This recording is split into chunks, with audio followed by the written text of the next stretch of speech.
Welcome back to another episode of BHAW Radio. I'm your host, Brian Rowan. Logan Everett's not on the call today. We are doing it just me and Coach Ward. Welcome to the show, Coach. It's good to be here. B-Row, Logan is not with us. He's doing fine, but He's no longer with us. I forgot about that. That's a throwback. Yeah, he's no longer with us. But he'll be back next episode. He's doing fine. It's me and B-Row, and this is it's kind of like a first for us. We're doing this at 8:30 in the morning on just a normal old work day when most people are in their office doing like real jobs. Me and you get to talk wrestling. Man, did we meet last week? Have we covered? Have we No, talked at all about? So we have some stuff to talk about. We've had 3 dual meets. yeah, we've had 3 in 2 weeks. A lot of good things. Some things to work on, at least from my perspective. Oh, I can't wait to hear that. I can't wait to hear your scouting report. Tell me everything I'm doing wrong and things that we need to work on. I can't wait for this. No, This is how I like to start my day in the office right here. Show up and have B-Row tell me everything I'm doing wrong. I'm here for this. So I have a new work counterpart. This little sidebar here, and he's been working at our company for the company I work at for 32 years. He's 55. He's been doing this a long time, and I'm like, he hasn't had a counterpart, like a mirrored person to work with, in several years. So I come in the start of the year, and now he's every day he's like, you've got all these suggestions, and so I have to, really monitor how I feed my suggestions and things we should work on. Listen, it's always like, similar. Well, yeah, we talk about all the time. Like, I love suggestions and ideas. Position I'm in, my suggestions have consequences. Like when you're the head coach and the program is yours and you have to own it, all of a sudden your suggestions and your ideas have real consequences. And sometimes that can throttle you back a little bit, and you're afraid to think of things that are quote unquote outside the box. So hearing them from other people, like, you can give me all the suggestions that you can, they have no consequences. Like, you can just throw them out there, and if they're terrible, doesn't matter. You can go about your day. But that's a good thing, because when only the person whose butt is on the line is the one making suggestions, you hold yourself back because you have this fear of getting it wrong. So getting suggestions from people who have the freedom to only make suggestions with no consequences can be a really good thing, because there's going to be some stuff there that you can use. See, that's my coaching philosophy for the morning. I feel like mine are a little different, because you and most people probably take my suggestions very seriously, and I feel like mine have consequences because they're going to turn into reality, because they're so they're such a high quality. Your suggestions are so high quality that I'm taking them that seriously. But B-Row, we've been doing this for years, and that's as far as we've gotten on knowing each other. That I'm going to take your suggestions that seriously? You've got a Cosmo Kramer picture right behind you. How can I take you seriously? The yes man. Yeah. That was Amber cleaned out the closet downstairs, and I keep that in the closet because every once in a while I'll switch out one of the photos in the living room and see how long it's brilliant. I've seen your Insta stories and how long it's going to take her to figure it out. Yeah, it's brilliant. But yes, we do have a lot to cover. We usually start off strong with like 24 listeners. And if we keep talking about your house furnishings, we're going to lose a couple of them and be down to single digits here in a minute. But we better talk some wrestling sometime soon. Yeah, so let's go in straight into the duels. I mean, 3-0 in EIWA action, wrestling in, Columbia and Drexel last week, and then coming off a big win in Binghamton this past weekend. Big highlights in the duels. I think we kind of dominated pretty much. I mean, all 3 duels across the board. It didn't seem very close. And a lot of those duels I think we've had in the past where 5-5 splits or 6-4 where it comes down last match. It felt like we we're kind of in control all 3 matches. What are your thoughts? I think yeah. So go back a couple weeks ago, that same day we wrestled Columbia and then Drexel on the same day. And the scoreboard, if you've listened to the show at all, like, my thoughts on dual meet scoring. Like, I don't know how it started or why it is the way it is right now, but it's I mean, it's consistent. At least everybody goes by the same system, but I don't think that dual meet scoring is actually like representative of the action that took place over the course of the 10 bouts. Um, so you look at a team score, it might look lopsided, and it could be 10 really close bouts. You just ended up on the wrong side of all of them. I'm not sure what the team scores were, but there were definitely tight moments in both dual meets that day where individual matches were close. The team score was close at times, like pivotal moments that each team felt like they had to win. What we did a good job of in those two dual meets is getting bonus points when we had chances to do it. We had 3 pins on the day. That's big. You can't replace that. So like having bonus points is huge. And I thought that day was really important for us because we came off the scuffle and we were wrestling well. Um, and Franklin and Marshall tournament, we were wrestling well. It was important for us that we kept momentum going in the right direction. Whether we won or lost the team score, my focus has been we have to keep this momentum up, compete, be aggressive, compete with a lot of energy. And we did that. So that was what I was most proud of that day, is that it was pivotal that we kept momentum going in the right direction. Um, and the guys did. And obviously those pins, Ben Pazook had a pin against Columbia, or against Drexel. He had a pin against Drexel. And then both Bergen and Basel back-to-back pins against Columbia. That was what started off the match too, right? What's that? You guys started at 25 in that Columbia match, right? So you guys are out to 12-0 lead there.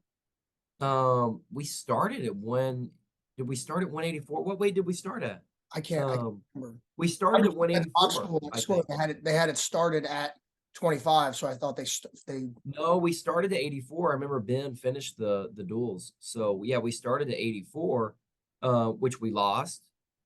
And then we lost 97 and won heavyweight. So like going into 25, we're down 2 matches to 1. And then Bergen getting a pin against somebody that beat him last year, that really energized the bench. And then, Basil following it up. And then, that was some good action. And by the way, we have a lot of respect for both of those programs. Columbia's been doing some really good things. They built up their RTC. They put a lot of energy and a lot of money into their program. They had a great national tournament last year, that elevated their program. So that was important for us. And I've told a few people this, like we've lost some recruits to Columbia over the past couple years. And that happens. But when you lose recruits, you don't want to lose dual meets. And so we've lost some recruits to them and beat them in a dual meet. That feels better. So no, that was good for us. It was a good day. We were aggressive. We wrestled hard. The typical coach speak. But it was good to get bonus points. Do you want to know what I told the team the week after and what we've been focusing on? I'm dying to hear it. So we lost matches that day too. We lost matches at 141 in both dual meets. We lost a match at 149 against Drexel. We lost a match at did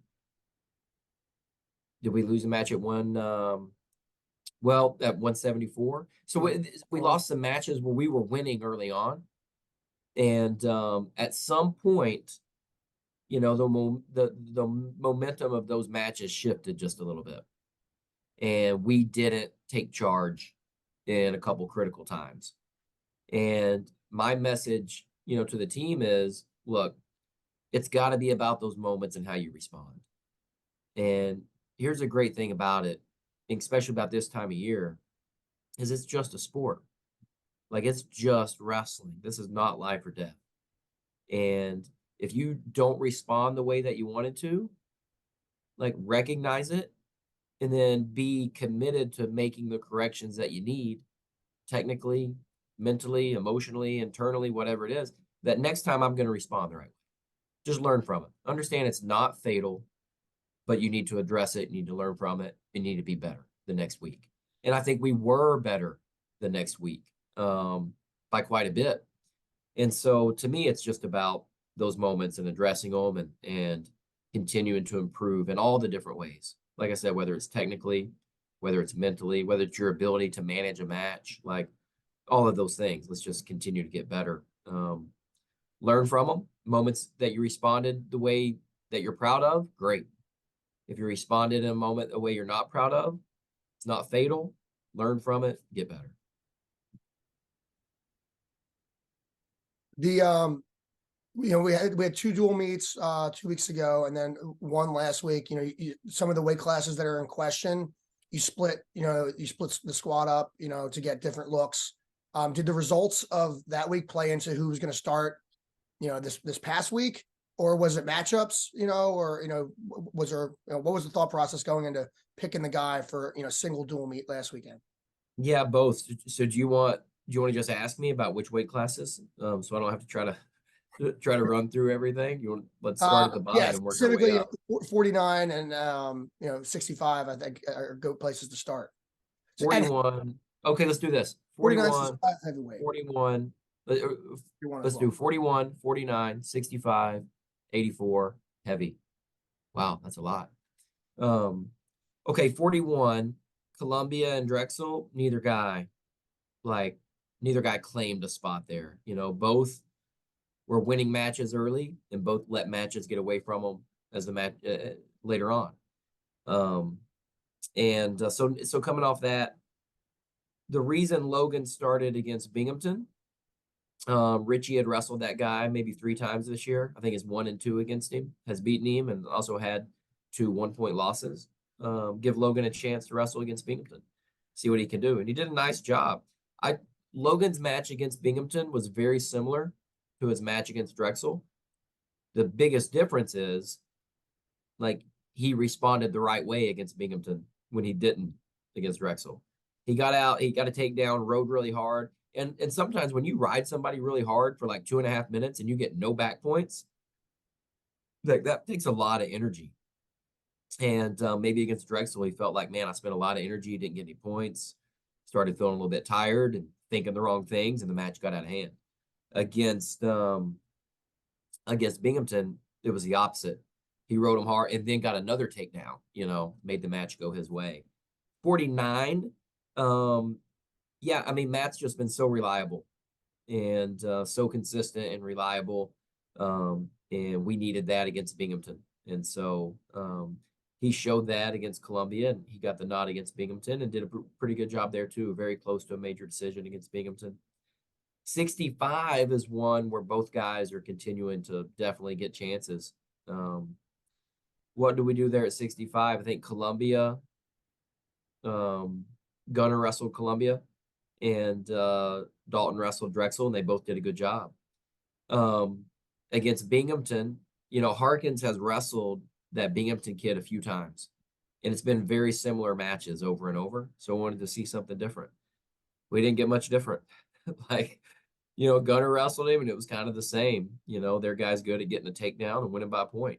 And that's what happened. So, but one thing, that you might see different going forward is I loved the energy that Dylan Sheehy competed with against Binghamton. That was a lot of energy he put out there, even though he lost a 1-point match. That guy's ranked in the top 15 in the country, and Dylan was in position to win the match, just really close to getting it done. So you might see Dylan wrestle a little bit more.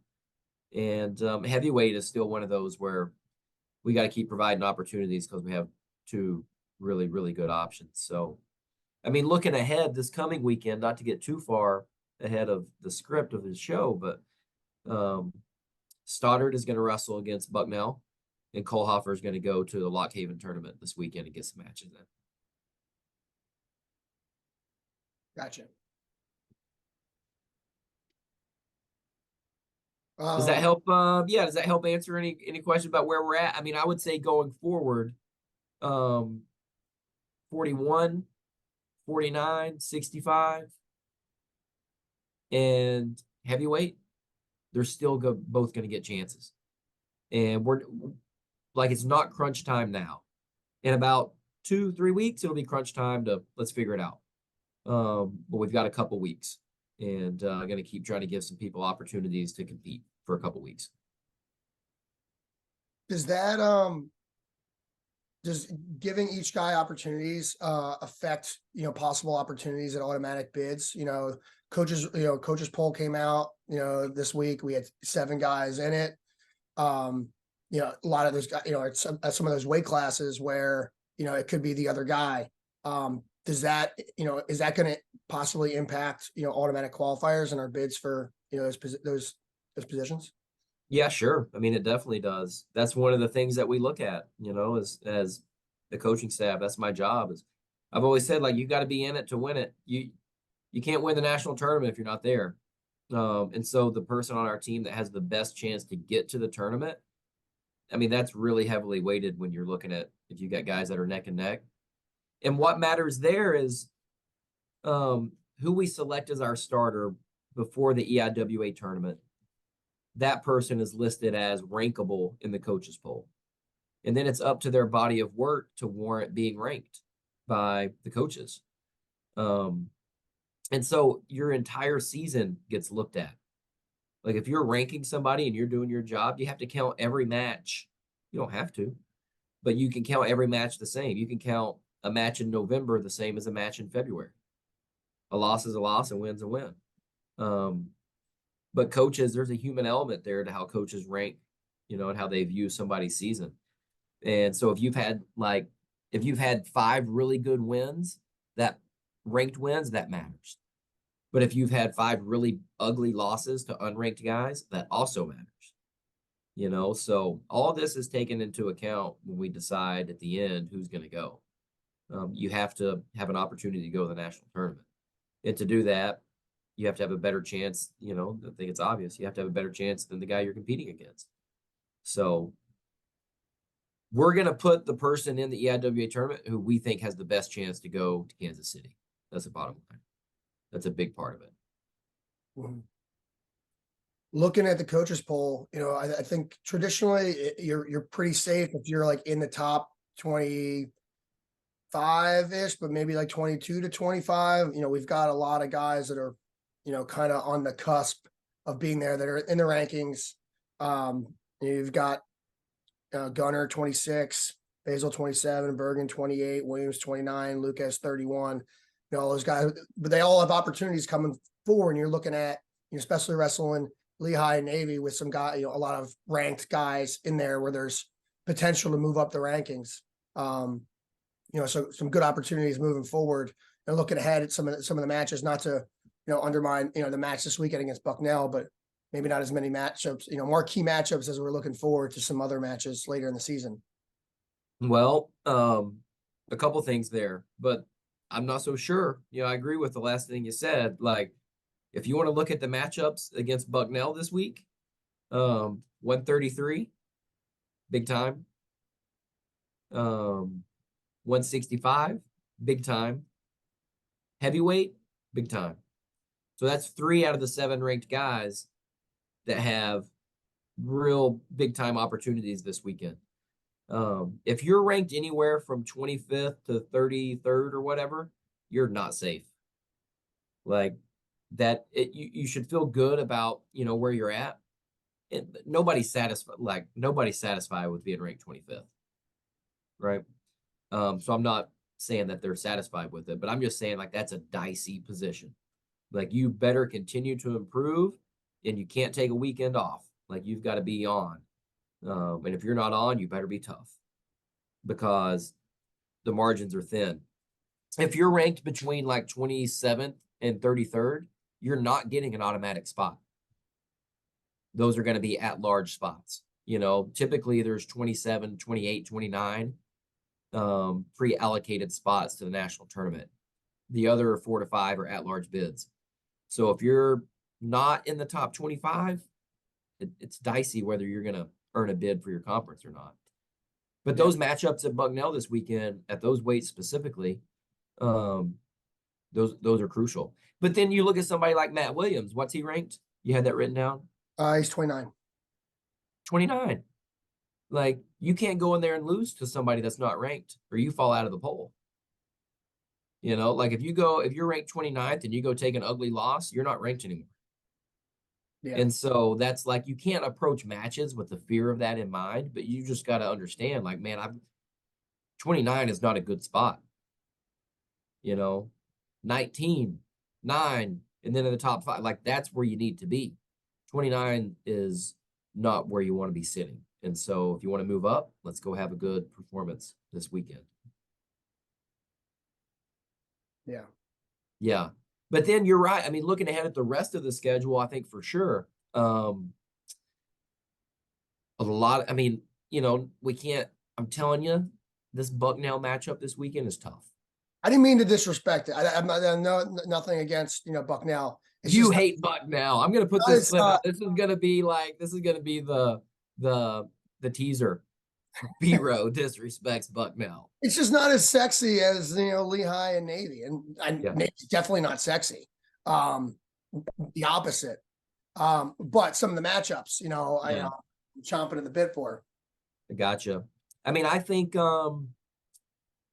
like Lehigh's, I don't know what they're ranked as a program, but I know they have 2 guys that are ranked first in the country, and they have 2 others that are ranked in the top 10. And so, I mean, big time opportunities there, and that's at home. So let's go show out. And then of course, a couple weeks after that, Navy and they have a good program, and it doesn't matter what anybody's ranked there, it's going to be tough matches, which is what we want. So there's plenty of opportunities left. Our destiny is in our hands, to use an overused sports cliche, but yeah, what's important for us is we've got to continue getting better. That's it. It boils down to that. If we don't get better, we're not going to be there at the end. If we can continue to make progress, we can be really, really good. Well, looking ahead, not to overlook this weekend, you talked about, big matchups at 33, 65 heavyweight. What about the other 7 weight classes? Anything you guys are specifically working on, kind of running through the other weight classes? I wouldn't say specifically. I mean, I think they have an interesting position at 41, where Chappell's back and he's down a weight class. This guy was Chappell, I think was he in the conference finals last year? I know he beat Trey last year at 149. I forget. And so that's an interesting matchup at 141. They're all like, Bucknell is always a tough team. And like I said, we have to continue getting better and have better performances at 49, 57. I don't expect anything to be easy at all. Nothing. And so, like, while I didn't call those other 7 weight classes out as like marquee matchups, if we step out there on the mat and we think, oh, I'm just going to roll these guys, they're not going to fight back, we're not going to like the result, because they're going to fight really hard. But what I've been telling our team is, like, that's what you want. Like, tough matches are what you want. And you can win a tough match by 15 points, or you can win a tough match by 1 point. But tough matches are what we want. And so, and I know that Bucknell is going to bring that, and that's why I'm looking forward to it. Awesome, Coach. The moving into some listener questions that we've got. Nice. And this is you kind of spoke on this a little bit, but with Lehigh coming up, they've got some big hammers. You mentioned 2 number 1s, 2 others in the top 10. Big test for Ethan at 125, specifically since 125 is a mess. Thoughts on that specifically going in there? I mean, a lot of times, and this is just me talking now, but sometimes you're going in and wrestling the number 1 guy in the country. It's it's not, it's different at 125 this year, because there's probably been 15 different guys been ranked number 1. So Ethan's been a guy that's been in and around the top 10 in the past. I feel like these are great opportunities, but it was a great question. Okay, so my thoughts on that match, 125, dude. I mean, is it not obvious that that weight class is wide open? Like, everybody knows that, and 100% Ethan Bergen is good enough to win it. Like, I'm on the record as saying it. He is good enough to win an NCAA championship this year at 125 pounds. And that's a good, like, we talk a lot in our program about just remembering what you're chasing, and I'll back up a couple weeks and talking about the Columbia and Drexel matches afterwards, telling the team, we're not chasing those programs. That's not what we're chasing. And when our eyes got set on, let's just win a couple of these matches, we let them chase us down. It's important for us that we keep our eyes forward and understand what we're really doing this for. And that's to see how great you can become. And when you get an opportunity to wrestle the number one ranked guy in the country, that's somebody you can say, all right, I am chasing that. I'm chasing the number one ranking. And so let me go get them and let me see what it feels like, to chase down the number one guy. So I could not be more pumped about that. Like, I could not be more excited about the opportunity at 25 and 33 and wherever else we get chances to wrestle guys that we know are really good. There's certain opponents that you can say, okay, I can measure myself against them. And we have several of those opportunities left where you get to measure where you're at against, really good competition. So my thoughts, and I'm looking forward to it. Me too. And you as a listener can see it live in Crystal Arena 2 weeks from this Sunday. That's Or right. 1 week from this Sunday. And I think both are going to be on Flow, actually. So if you can't make it live, we want you there in person.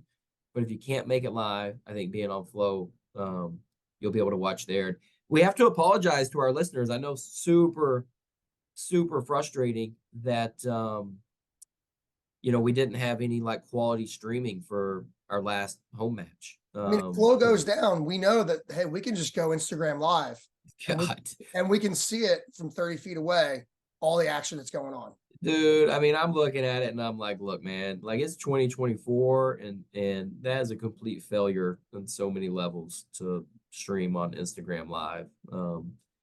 But I appreciate people tuning in and watching it, but we'll do better from this point on, I promise. At least we got to see the wrestling. Yeah. Well, yeah, from 30 feet away with no replay, whatever, everything coming up, we got, it'll be awesome. Another question came in. Is there any talk towards the EIWA creating a required dual season? I know now that, we're in the heat of the dual meet season. Some of the other conferences do that. We kind of just pick our schedule. You just kind of pick our schedule. Any discussion towards that? I think every other conference does that, right? No, but so no. I'll give you a history lesson on the EIWA. This was, oh my God, 5, 6, 7 years ago. I think when the EIWA was 16 teams at the time, we had like 14 of the 16 coaches vote yes to mandated conference scheduling. And it still didn't get passed. So 14 of the 16 coaches said, yes, we want this. Let's do it. The people in charge of the EIWA at the time, figured out ways to shoot it down. The EIWA has really no legislative power. There's no teeth at all. They can't make you do anything except show up for the conference tournament. That's the only thing you have to do when you're part of the EIWA. Just show up and wrestle at the conference tournament. And so, no, there's no talk about mandated scheduling. I think one thing that is interesting is Patriot League schools already wrestle each other.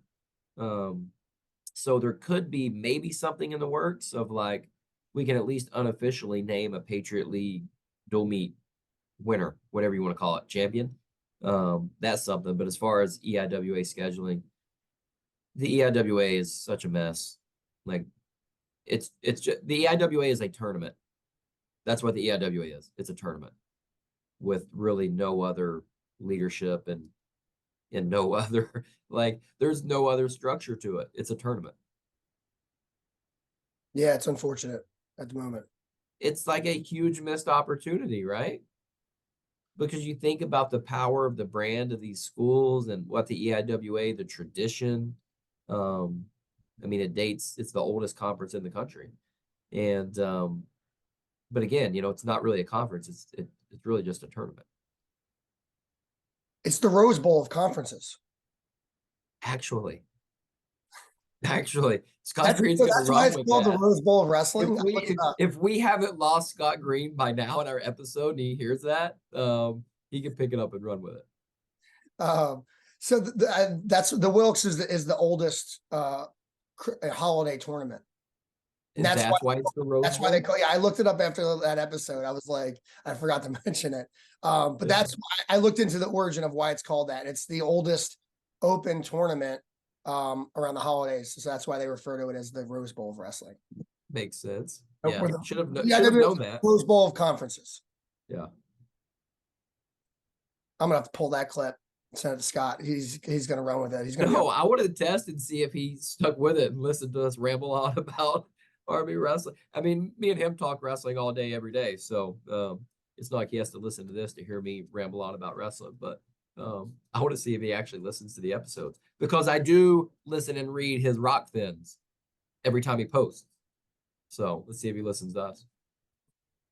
Another question. I mean, I know you can't get into names here, but one, how does the class of 24 look? How's class of 25 shaping up? How are the current prepsters looking like? I don't know how specific. I know you can't get specific, but I don't know how much you can get into it. Yeah, I can't name names, but I can say that we are pumped and it's really exciting. I think what we've been able to do, what has been able to happen with the prep school program has been really positive, and those results are showing. They're showing in our lineup right now, and they'll continue to show up in our lineup as the years go forward. Like, if you look and see the starters in our lineup right now, Bergen, prep school; Basil, prep school; Logan Brown, prep school; Harkins, Philippowicz, prep school; Pazook, prep school. That's a lot. Stoddard, Kohlhofer, prep school. They're it's showing up in our lineup, and it's going to continue to show up. So can't talk about names of recruits, but I know the results have been pretty encouraging from what we would say up the hill. Recruiting, as far as recruiting high school guys, I feel really good about, where we're at. And we have been able to recruit really well over the past couple of years. And now let's not forget what we've been able to do that's made us successful. The type of people we've been able to get, that we've really been able to reach and to coach and develop. And then let's continue to pick it up, and look, there is no secrets to this. I'm not saying any inside info. The better recruits you get out of high school, the better your program does in college. That's it. It's very simple. The higher ranked your recruiting classes, the higher ranked your team. No secret to that at all. Everybody knows it.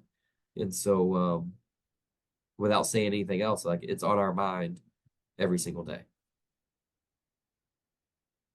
Appreciate that. Fernando Martinez, he had a question. Well, it really wasn't a question. He was just trying to poke fun and say he has a better inside trip than I do. So shout out to Nando. Nando, I agree. I mean, he's not known for an inside trip. I am. Maybe that's You are? I thought you were known for that fireman's. No. Wait, you don't know this? What? You're messing I with don't me. know. I don't know what. I've got a lethal inside trip. On who? B-Row? Everybody. On everybody? Listen, next time Nando's back, it's B-Row Nando. I'm gonna rules of engagement, inside trips only. Can you imagine you two wrestling just inside trips? That's it. I mean, that's all I do anyway. That's all I have. So that's B-Row style. That's it for the listener questions. Anything else before we wrap things up? We've been going for about 40 minutes or so right now. I think yes, an exciting addition to our RTC, Coach Jesse Williams. We talked a little bit about last time, right? Yeah, Coach Jesse Williams is in our RTC now. And so he brings a lot of experience. He has been part of, I think, Cornell's feeder system for the past few years.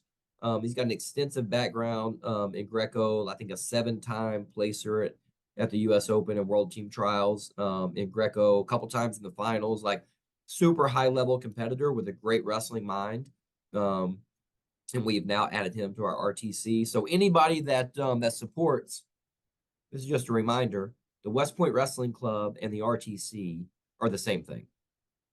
So to all our supporters for the West Point Wrestling Club and RTC, you're making these things happen. So thank you. Yeah, so Jesse is here and he coaches our RTC, which means all our RTC athletes, and he'll help coach our club athletes. It's, big time addition for us. And he's also a certified strength and conditioning coach. So he brings an element there where he can add some knowledge and some insight into ways that we can maybe do things specific to wrestling. And we're fired up about that. So that's big time. I imagine if you're still listening, then you're either a big time fan or an alumni of the program. We are updating all of our alumni contact info. So please make sure that we have your contact info up to date. Get on the alumni Facebook page, click the profile link to update your contact info. So we can make sure that we can reach out to you and we get rid of all the emails that are spammed, get blocked. So we want the most up to date as possible. I think that's it, man. If we haven't changed anything, do we need to go in there and update it? Like, no, if everything's the same, then you're good to go. So I get them attached 2 different emails. Well, here's the way it works.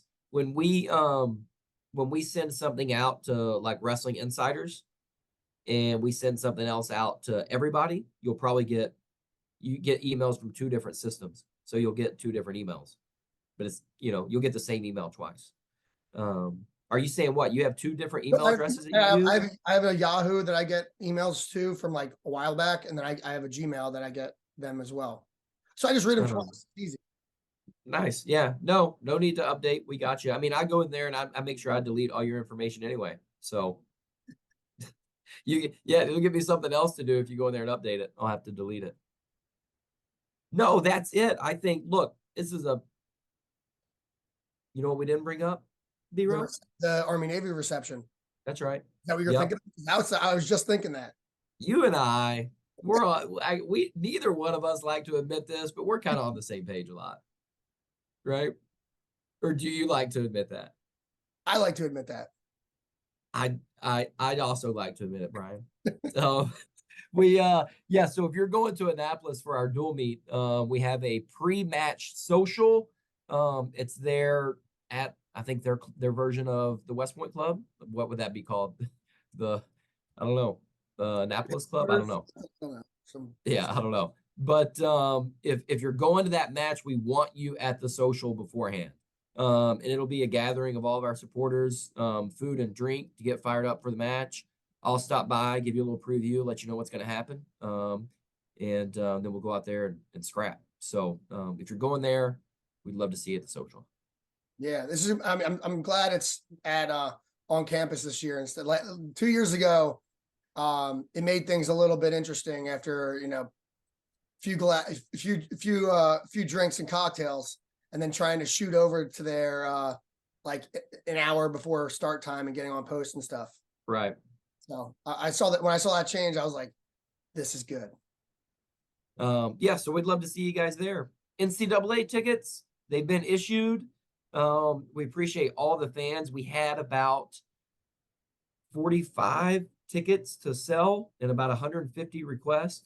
And as we move forward, we are going to refine the NCAA distribution or allocation process to make sure everyone understands what it takes to be on the list. You can expect something next year, like you'll need to meet 4 or 5 criteria to be in the lottery. Season ticket holder, participate on giving day, be a wrestling insider. Maybe I'm forgetting a criteria there, but just to make sure that the people that are supporting our program have first chance to be in the lottery for tickets, because man, these are a hot item.